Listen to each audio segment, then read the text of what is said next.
ይህንን የተመለከታችሁትን የአቀጣቀጥ ሁኔታ ከቅድስት ቤተክርስቲያን የተገኘው ወይንስ ከአጥማቂ ግርማ ነው የተገኘው የሚለውን ግልጽ ማስረጃ መንፈስ ቅዱስ አፍ ጸፍቶ ያናግራል እንዲሉ አባቶቻችን እነ ተስፋዬ አበራ ገጠመኝ እና ብዙዎች የእሳቸውን የስህተትና የድፍረት ትምህርት ማለትም የአጥማቂ ግርማን ህልምና የድፍረት ትምህርት የስህተት ትምህርት የተከተሉ ሰዎች ለዚህ መቁጠሪያ ሲባል የእግዚአብሔርን ቃል አጣመው ተርጉመዋል። አንድ በስመ አብ ወወልድ ወመንፈስ ቅዱስ አሐዱ አምላክ አሜን። የእግዚአብሔር ቤተሰቦች፣ የድንግል ማርያም ልጆች፣ በዓለም ዙሪያ ያላችሁ ኦርቶዶክሳውያን እንደምን አላችሁ? እንደምን ቆያችሁ? የአምላካችን የመድኃኔዓለም ክርስቶስ ስሙ ከፍ ከፍ ያለ የተመሰገነ ይሁንልን። አሜን። እርሱን በንጽህና በድንግልና የወለደችልን እናታችን ቅድስት ድንግል ማርያም ለስም አጠራሯ ክብር ምስጋና ይግባት። ዓለሙን ሁሉ ለማዳን ሲል ጌታችን መድኃኒታችን ኢየሱስ ክርስቶስ ለተሰቀለበት ለቅዱስ ዕፀ መስቀሉ ክብር ምስጋና ይግባው። አሜን።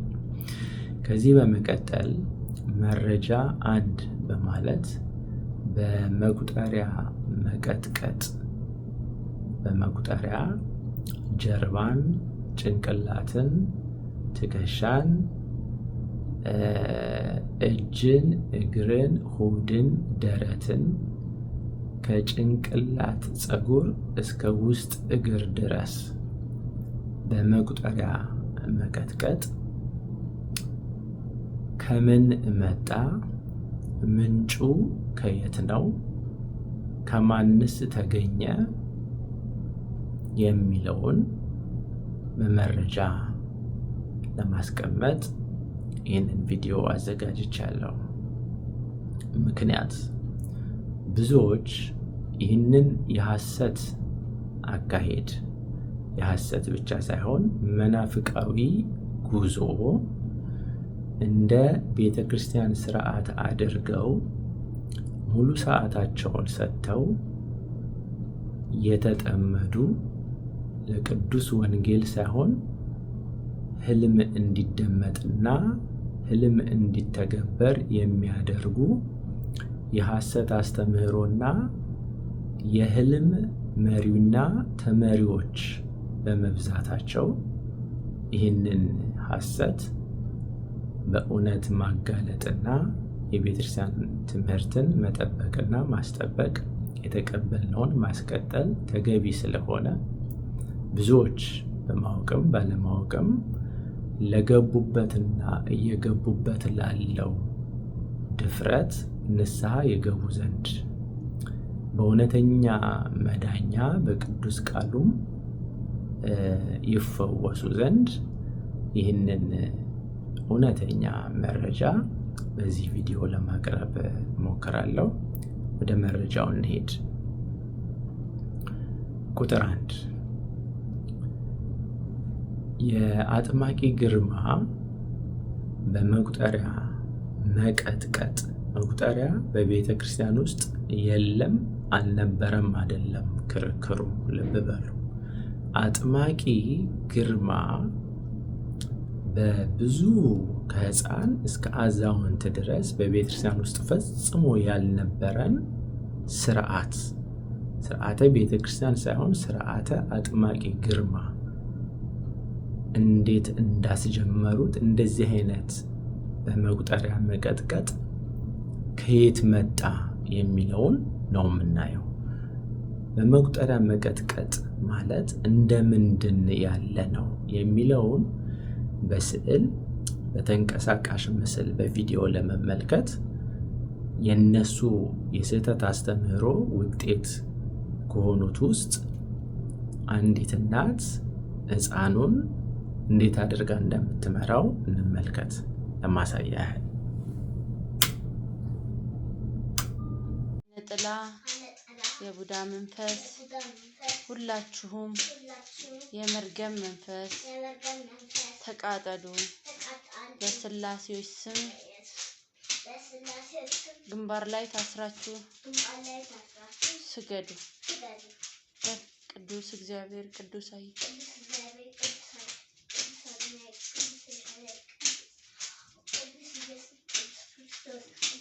ከወንጌል አግኝተው አይደለም። ከማን አግኝተው? ከአጥማቂ ግርማ ህልም። የእግዚአብሔርን ቃል ነው የምትፈጽመው ያለችው አይደለም። የማንን ቃል ነው የምትፈጽመው? የአጥማቂ ግርማን ህልም። ከሷ አልፋ በህፃኑ ላይ በልጇ ላይ ነው የምትፈጽመው። እንቀጥል መጽሐፋቸውን። ከዚህ በኋላ ምንም አይነት የተለየ መልስ መጠበቅ አልነበረብኝም። ምክንያቱም በተገለጸልኝ ህልም እጅግ በጣም የልብ ፍስሐ፣ የእምነት ጥንካሬና የአቋም ጽናት አደረብኝ ይላሉ። በቃል ቀጥሉት እናንተ ከፈለጋችሁ። ይሄ ነው መረጃው። ስለዚህ በቤተ ክርስቲያን ውስጥ ህልም አየሁ ብሎ ህልምን ቤተ ክርስቲያን ውስጥ እንደማስገባት ያለ ምንፍቅና፣ አዳራሻዊ ፕሮቴስታንታዊ ጠባይ የለም። ይህ ፍጹም መናፍቅነትና ፍጹም ድፍረት ነው። ስለዚህ ወንድሜ መልካሙ በተምኔል ላይ የምትመለከቱት ሰውና እሱን መሰል ብዙ ሰዎች ይህ እውነት፣ ይህ የሐሰት ህልም ወንጌሉን ወደዚህ በመክደን ህልምን እንዲሰበክ የተጠመዱ ሰዎች ሊጠነቀቁና ንስሐ ሊገቡ ይገባል። ይህንን ቪዲዮ ለመስራት ምክንያት የሆነኝ ደጋግሜ ለመስራት በዚህ በሁለት ቀናት ውስጥ ይህ በተምኔሉ የምንመለከተው ወንድማችን መልካሙ እና በቤቱ የነበሩ የእሱን ሐሳብ የሚያራምዱና የአጥማቂ ግርማ የህልም መቁጠሪያን በመፈጸም ተከታይ የሆኑ ሰዎች ለቤተ ክርስቲያን ሳይሆን ለአጥማቂ ግርማ ህልም ወግነው እንደ እግዚአብሔር ቃል ይህንን ክህደት ሲፈጽሙና ሲያስፈጽሙ ይህንን መረጃ ላቀርብላቸው በውይይት ሳለን ፍጹም ሁከትን፣ ረብሻን ላለማድመጥ ደጋግሞ በማባረር ድምፅ በማፈን ይህንን ሐሰት እንዳይገለጥባቸው ብዙ ድካምና ጥረት አድርገዋል። ነገር ግን ይህ የኔ ምስክርነት ሳይሆን የራሳቸው የአጥማቂ ግርማ ምስክርነት ነውና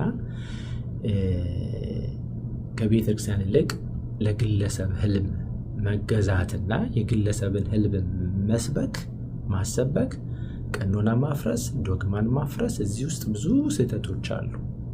በሌላ ቪዲዮ እንመጣበታለን። ብዙ የሚያስጠይቅና ቤተክርስቲያንን መድፈር ነውና ሰዎች ልብ ሊሉ ይገባል። ስለዚህ የመልእክት ለነዚህ ሁሉ ይድረስልኝ። መጽሐፍ ስለ ህልም ምን እንደሚል አጭር ቃል እናንብብ። ኦሪት ዘዳግም። ይህ ዘኦሪት ዘዳግም የተባለው መልእክት የሚገኘው በመጀመሪያ በእነዚህ በመጀመሪያዎቹ በአምስቱ የህግ መጽሐፍት ውስጥ ይገኛል። የህግ መጽሐፍት ተብለው የሚታወቁት ኦሪት ዘፍጥረት፣ ዘጸአት፣ ዘኍልቍ፣ ዘሌዋውያን፣ ዘዳግም የሚባሉት ናቸው። እነዚህ የህግ መጽሐፍት ይባላሉ። በመጽሐፍ ቅዱስ ጥናት ላይ መማር ይገባል። እንደዚህ ይላል በዚህ በህግ መጽሐፍት ውስጥ ኦሪት ዘዳግም ምዕራፍ 13 ህግህ ለመንገዴ መብራት ነው ይላል። በነገራችሁ ላይ ቅዱስ ዳዊት እኛ ለመንገዳችን መብራት የሆነው የእግዚአብሔር ህግ እንጂ የአጥማቂ ግርማ ህልም አይደለም፣ የግለሰብ ህልም አይደለም። ይሄ ነውር ነው፣ ድፍረት ነው፣ መናፍቅነት ነው። አስምሩበት። ይህ ከእህተ ማርያም ከሰማይ መልእክት መጣልኝ ከምትለዋ እያለች ከምታስተዋ ከብዙዎች ፕሮቴስታንት ቤት ውስጥ ካሉ እግዚአብሔር እንዲህ አለኝ እንዲህ ተናገረኝ እያሉ ሕዝብን ከሚያስቱ መናፍቃኖች ምንም አይነት ልዩነት የለውም። ምንም አይነት ልዩነት የለውም። እኔ ልታስተውሉ ይገባል። በመጽሐፍ ደግሞ እናረጋግጥ። እንደዚህ ይላል ኦሪት ዘዳግም ምዕራፍ 13 ቁጥር 1 በመካከልህ ነቢይ ወይም ሕልም አላሚ ቢነሳ ምልክትም ተአምራትም ቢሰጥህ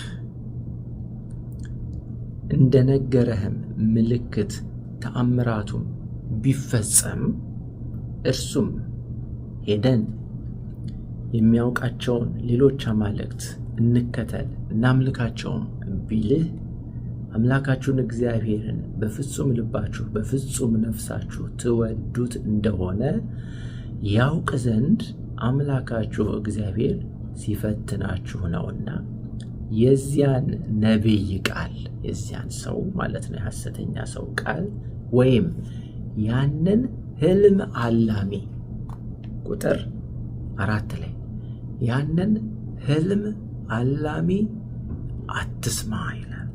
አትስማ። አምላካችሁን እግዚአብሔርን ተከተሉት፣ እርሱንም ፍሩ፣ ትእዛዛቱንም ጠብቁ፣ ቃሉንም ስሙ፣ እርሱንም አምልኩ፣ ከእርሱ ጋር ተጣበቁ። አምላክህ እግዚአብሔር ትሄድባት ዘንድ ካዘዘ መንገድ ሲያወጣ ከግብፅ ምድር ካወጣችሁ ከባርነት ቤት ትእዛዛቱን ጠብቁ እስከሚለው ድረስ ትእዛዛቱን ጠብቁ እስከሚለው ድረስ እናድርገው። እርሱንም ፍሩ፣ ትእዛዛቱንም ጠብቁ፣ ቃሉንም ስሙ። ሕልም አላሚውን ሕልመኛውን አትስማ ነው የሚለው የእግዚአብሔር ቃል። ተአምራት ቢያደርግልን እንዳለውም ቢፈጸም ሁሉ ያንን ሕልም አትስማ፣ የእግዚአብሔርን ቃል ስማ እንጂ ነው የሚለው መጽሐፍ። እሺ ትንቢተ ኤርምያስ ምዕራፍ 23ን በደንብ እናንብበው። ነገር ግን ከዚህ ጋር በደንብ ለመረዳት የሚያመቸውን አንድ ቃል ልንገራችሁ። ኦኬ ትንቢተ ኤርምያስ ምዕራፍ 23 ትንቢተ ኤርምያስ ምዕራፍ 23 ቁጥር 16 ላይ እንደዚህ ይላል፣ የሰራዊት ጌታ እግዚአብሔር እንዲህ ይላል ትንቢት የሚናገሩላችሁን የነቢያትን ቃል አትስሙ። ቅድም ዘዳግም ላይ ምን አለ? ሕልም አላሚውን አትስማ። እንደ አጥማቂ ግርማ እንደነ ተስፋ ያበራ ገጠመኝ ሕልም የሚፈታ፣ እንደ አጥማቂ ግርማ ደግሞ ሕልም የሚያልም፣ እንደ ተስፋዬ ያበራ ገጠመኝ ተማሪዎች ሕልምን እያለሙ ተስፋዬ ጋር ቁጭ ብለው ላይብ ሕልም ፍታልን እንደሚሉ ይህንን ሕልም አየን የሚሉትንም አትስማ፣ የሚፈታውንም የሚያልመውንም አትስማ ነው። ኦኬ የሰራዊት ጌታ እግዚአብሔር እንዲህ ይላል፣ ትንቢት የሚናገሩላችሁን የነቢያትን ቃል አትስሙ። የሐሰት ነቢያት ማለት ነው። ከንቱነትን ያስተምሯችኋል። ከእግዚአብሔር አፍ ሳይሆን ከገዛ ልባቸው የወጣውን ራእይ ከእግዚአብሔር አፍ ሳይሆን ከገዛ ልባቸው የወጣውን ራእይ ይናገራሉ ይላል። ስለዚህ ሕልም አላሚውን አትስማ ይላል። በደንብ ወረድ ብላችሁ አንብቡት። የመጨረሻ ጥቅስ እዚሁ ትንቢተ ኤርምያስ ምዕራፍ 23 ቁጥር 23 ላይ ደግሞ መቀጥቀጥ የሚለውን አጋንንታዊ ሕልምና ቤተክርስቲያንን አስደፍረው ያስገቡትን ሐሳብ ሕልም የእግዚአብሔር ቃልን የጣሰ ከእግዚአብሔር ቃል የሚጣላ መሆኑን በእግዚአብሔር ቃል መዝነን ደግሞ እንመልከት። አጋንንት ብለህ ስሙን ጥራው፣ ከዛ በመቁጠሪያ ምታው፣ ቀጥቅጣው አይደለም ያሉት አጥማቂ ግርማ። ጌታችን መድኃኒታችን ኢየሱስ ክርስቶስስ ምን አለ? እግዚአብሔርስ ምን አለ?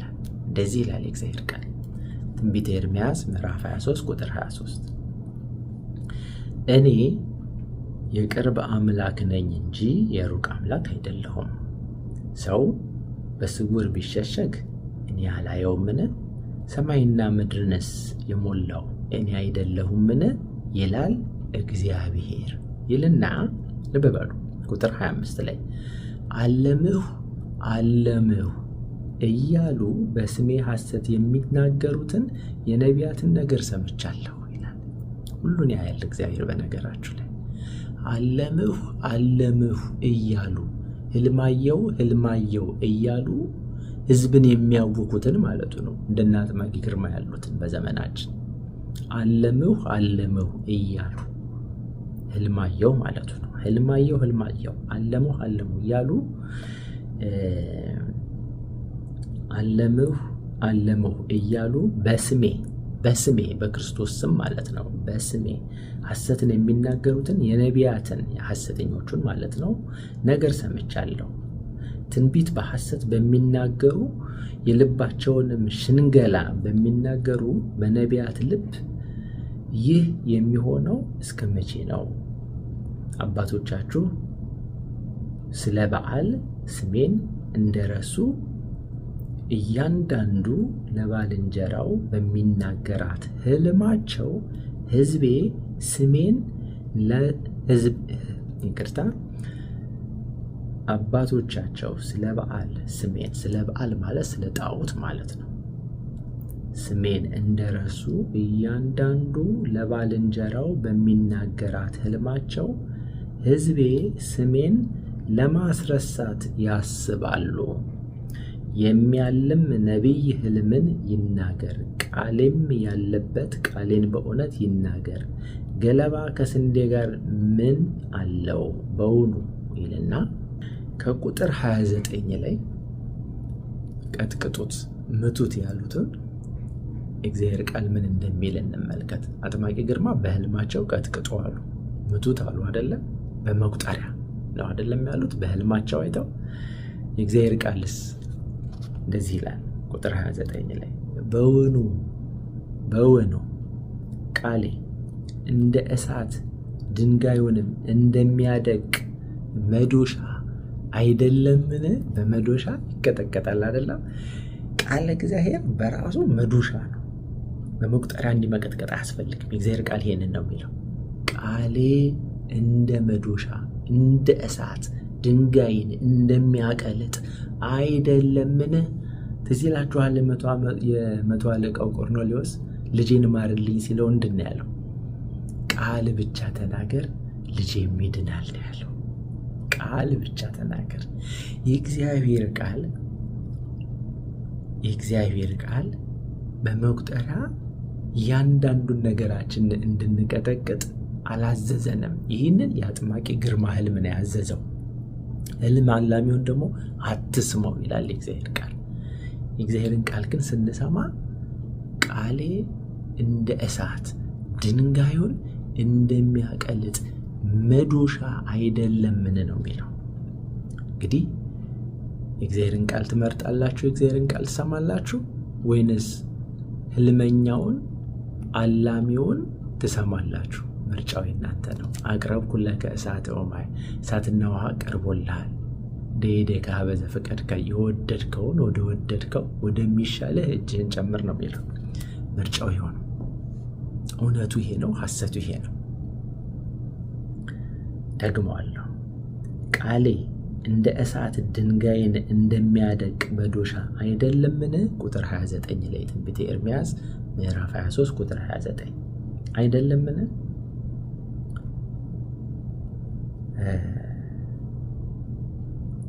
ይላል እግዚአብሔር። ስለዚህ እነሆ እያንዳንዱ ከባልንጀራው ዘንድ ቃሌን ከሚሰርቁ ነቢያት ላይ ነኝ ይላል። ቃሉን መስረቅ ነው። በነገራችን ላይ አለምኩ ብሎ ህልማየው ብሎ የእግዚአብሔርን ቃል አስትቶ በመቁጠሪያ ቀጥቅጦ ማለት ቃሉን መስረቅ ነው።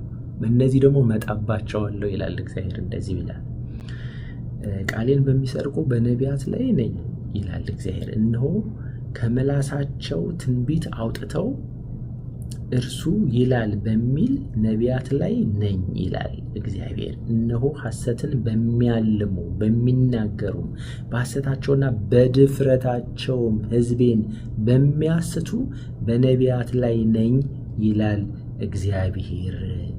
እነሆ ሐሰትን በሚያልሙ በሚናገሩ በሐሰታቸውና በድፍረታቸውም ሕዝቤን በሚያስቱ በእነዚያ ላይ ነኝ ይላል እግዚአብሔር። እኔም አላክኋችሁም አላዘዝኳችሁም፣ ለነዚህም ሕዝብ በማናቸውም አይረቧቸውም ይላል እግዚአብሔር።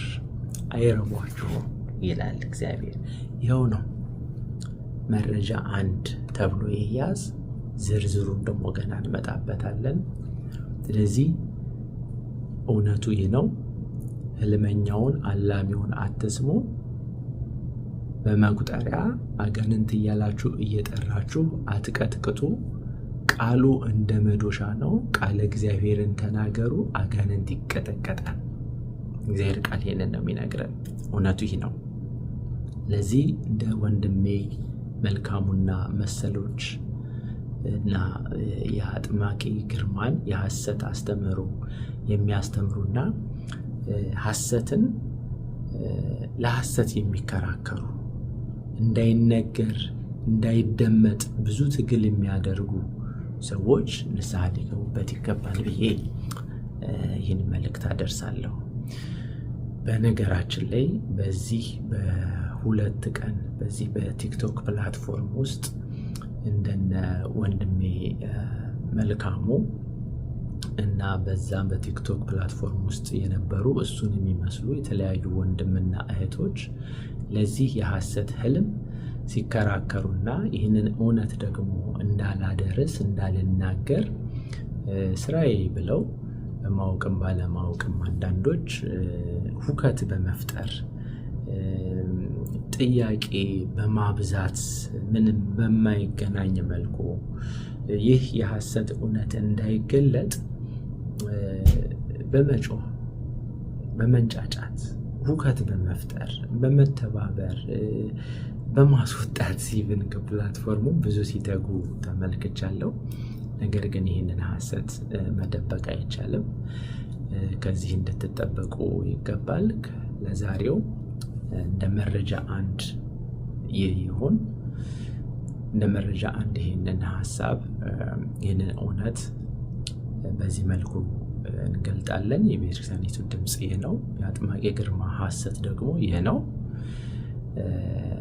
ይቀጥላል። መረጃ 2 ከዚህ የቆየን። ወስብሐት ለእግዚአብሔር ወለወላዲቱ ድንግል ወለመስቀሉ ክቡር አሜን።